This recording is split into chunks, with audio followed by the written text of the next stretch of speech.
And we need adrenaline reserves for that special moment, like giving birth. That's when fight or flight happens for a woman having a baby. The baby has to come out. The body knows this. The central nervous system knows this. It's time. The reproductive system knows this. And adrenaline is needed. When the water breaks, people around a woman will say, stay calm, everybody stay calm. Let's get in the car. Let's get moving. Let's get going to the hospital. Or if it's a birth at home, okay, let's get things ready. Because everybody's freaking out. Adrenaline is flowing. The woman's adrenal strength means everything. Adrenaline reserves and adrenal strength can determine if it's going to be an easy birth or a very arduous labor. When the woman pushes with all her might, pushes really hard with everything she has, every bit of inner strength, every cell in her body, every single piece of her existence is into that one big huge push, and then that other big huge push to get the baby to move. It's adrenaline behind it. Adrenaline reserves can determine if it's going to be a strong push, a very productive push, or a weak push, an unproductive push. A lot of emergency C-sections are because of weak adrenals. If the labor's really long, it's not the woman that's giving up, or it's not her real physical muscles or physical body just giving up. It's the lack of adrenaline.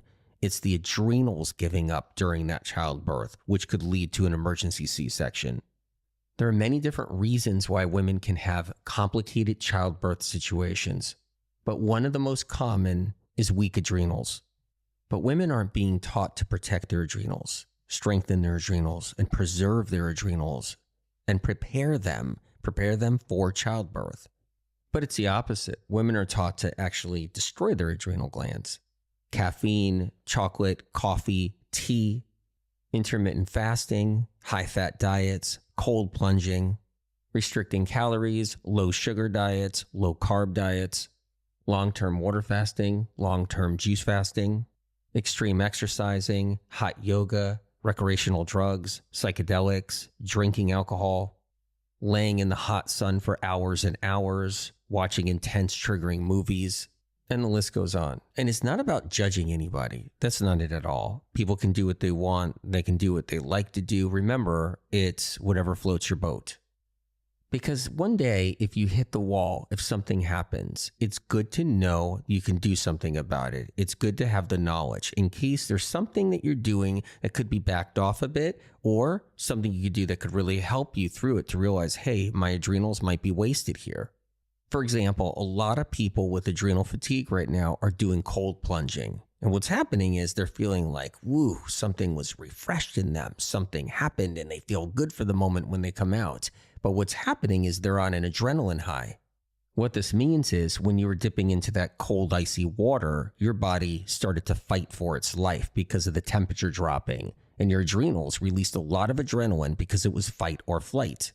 Your adrenals are releasing that adrenaline to keep your temperature up, your core temperature up, because you're making your core temperature colder. What do you think happened when the Titanic was going down and everybody was floating around in that icy cold water? They were freezing to death within minutes. Now, of course, they didn't have the option to get out of the water and say, hey, our cold plunge is done. But a lot of people now are in competitions and they're trying to stay in there as long as they can, and they're putting their bodies into severe crisis, which means they're putting their adrenals into severe crisis. It can become an addiction. You're getting an adrenaline high. The irony? Nobody knows they're getting an adrenaline high when they're doing cold plunging. They have no idea that that's actually what's happening. But a year down the road, or 2 years down the road, when your adrenals decide to say, see ya, and you're hitting the wall and you don't know why you can't even take 10 steps, you're going to be like, what happened? What was it? You're never going to blame the cold plunging ever, but you'll blame that piece of spinach you ate one day. And if you're a woman and you had a really difficult childbirth, really incredibly difficult childbirth, and you don't know why, and you don't know why you're so exhausted afterwards, where for months you just can't get back to where you were, you won't blame it on all the cold plunging you were taught to do for the last couple of years. You'll blame it on something entirely different. One thing that chips away at our adrenal glands over time is high-fat diets. The more fat we eat, the more overt fat we eat, the more adrenaline is released. The more fats we gobble down and eat in our meals, the more adrenaline's getting into our bloodstream and released. This is why when someone goes low fat for a little while, a healthy low fat regimen of some kind, they start rebuilding their adrenals. I'm going to cut them up in a little while too. And you guys have been thinking about a couple different things. You know, a friend of mine, I haven't talked to in a long time, all right? She's pregnant and she was asking me different things. What can she do for her health? And I found out that she's on caffeine. She was on a lot of caffeine before she got pregnant. And she's on caffeine while she's pregnant. Now, she didn't know she was on caffeine while she's pregnant, but she found out when I spoke to her, she was on a lot of caffeine while being pregnant. And I want to talk about what happens there, because she was asking me, well, what can go wrong? What can happen? Am I okay? Is my baby okay? What does this mean? So she didn't know she was on caffeine, but she was. She was eating chocolate every day. She was told by a health practitioner. She's told also by someone else that chocolate's really good for you when it's the 70%, 80%, 90%, the dark chocolate, the chocolate cacao nibs, all that stuff, chocolate powder. So she was told it was really good for her. So she was eating it while pregnant. Something to really kind of digest there for a second while I'm making this next nori wrap. Getting some sprouts here. Think about that a little bit. She was asking me, well, I didn't know chocolate was packed with caffeine. I go, especially that chocolate. It's really packed with caffeine. She's like, okay, so I've been on caffeine every day with my baby. I go, yeah, your baby's got the caffeine running through it. And, and right now she got really spooked for a minute. She's like, what do I do? I said, first of all, stop the caffeine. And then she said, well, what is it doing to my baby? What is it doing to my baby? And I said, for one, your baby's not going to be able to rest so easy because your baby's going to be overstimulated inside the womb. Basically, your baby's going to be all jacked up on caffeine. And that's going to be very difficult for the baby. And she stopped immediately. Immediately, just stopped. She's a very spiritual person, knows a decent amount of health information, always thought herself to be, a health expert in many ways, does a lot of natural things, and having a natural childbirth, right? And she's got it all planned, and her girlfriends are pregnant. They're all eating chocolate. And what happens is people wonder why their baby doesn't sleep when their baby's born. Baby's going through withdrawal. Withdrawal can last a long time for a baby. And it depends on the breast milk too. How much caffeine are you using that's going into the breast milk? So women do a lot of caffeine before they get pregnant, and they wear down their adrenals, and they wear down their adrenals, and they wear down their adrenals. Okay? And then they have a difficult childbirth, because their adrenals weaken. So it can lead into longer labor, a much more difficult time. But no one's teaching women about that. So it could be years of caffeine use, wasting the adrenals. So by the time you have your baby, then you have a difficult childbirth. So there's that alone all on its own.